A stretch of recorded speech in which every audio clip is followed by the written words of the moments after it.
All right, so the Strait of Hormuz, busiest oil artery on the planet, shut for almost 4 months this year. 4 months. The scenario every analyst circled in red.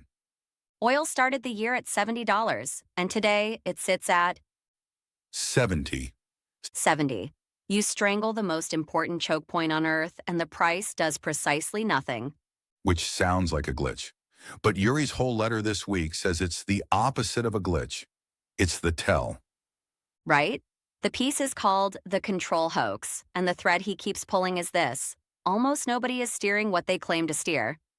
Okay, unpack that for me, because that's a big swing. Take Warsh, new Fed chair, struts out, vows to crush inflation. But most of the price moves come from oil, food, supply shocks. A rate hike can't touch any of that. So he's gripping the wheel hard. Gripping it like his life depends on it. The wheels just bolted to nothing. And Beijing's in the same boat? Same delusion, different costume.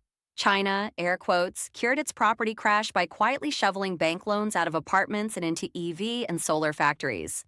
So the housing bust didn't heal. It went off camera. And now they're clamping that credit hose and, surprise, it's creeping back. 3 big players. One shared fantasy.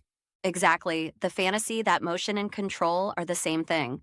They rarely are. And here's the part that actually stung me, because it's about us, the traders.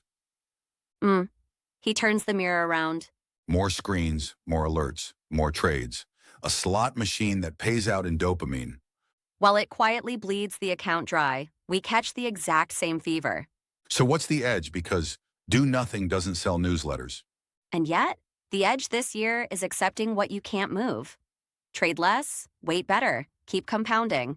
Patience as a strategy. Love it.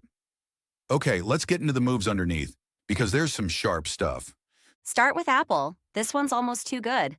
Apple's lobbying Washington for permission to buy memory chips from a Chinese producer the Pentagon blacklisted. And here's the irony. By blocking cheap Chinese chips on security grounds, Washington hands a Korean duopoly the power to set American inflation. Which sets Fed policy. Which is the thing Warsh is pretending to control. It all loops back. So the patriotic call and the affordable call smack straight into each other. Head on. Now, before everyone piles into memory stocks, Which is the obvious trade right now. Yuri's waving the caution flag. Memory is a brutally cyclical business. Record margins always invite a flood of new supply, and Samsung and SK Hynix are already signaling they'll expand. So the peak might already be behind us. Possibly in the rear view. Chase it late and you're the last one holding. Then there's the wonky one, gamma.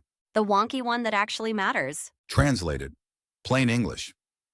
S&P Gamma has dropped to one of its lowest readings ever.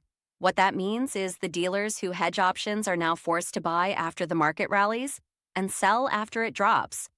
So instead of cushioning the move, They pour gasoline on it. Whatever direction the market picks, they amplify. Add thin summer liquidity, and you've got kindling stacking up nice and quiet. which feeds right into his Fed take, the hawk costume. Every fresh Fed chair comes out swinging tough on inflation. Warsh is no exception. But the costume rarely survives contact with reality.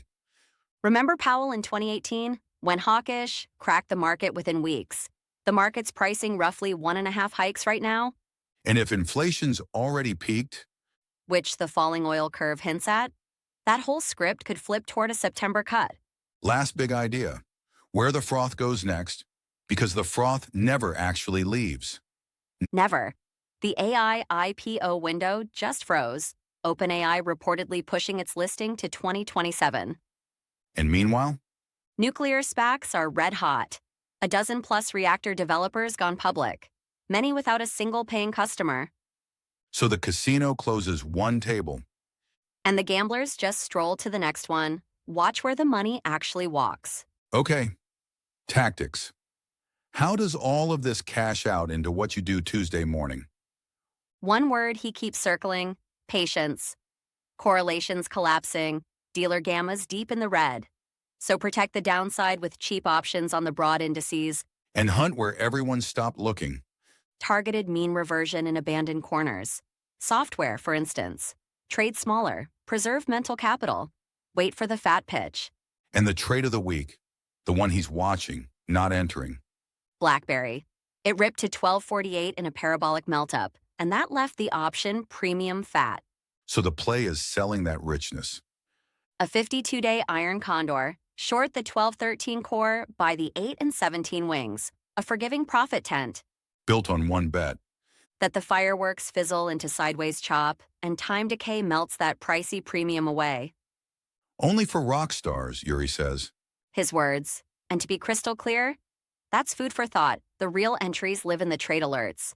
So, bring it home. Hormuz shut for 4 months and oil didn't blink. 3 titans cranking levers that connect to nothing. The lesson threaded through the whole letter. When everyone's frantically busy, The sharpest move is to do less. That's 27 of 52. We'll see you next Tuesday.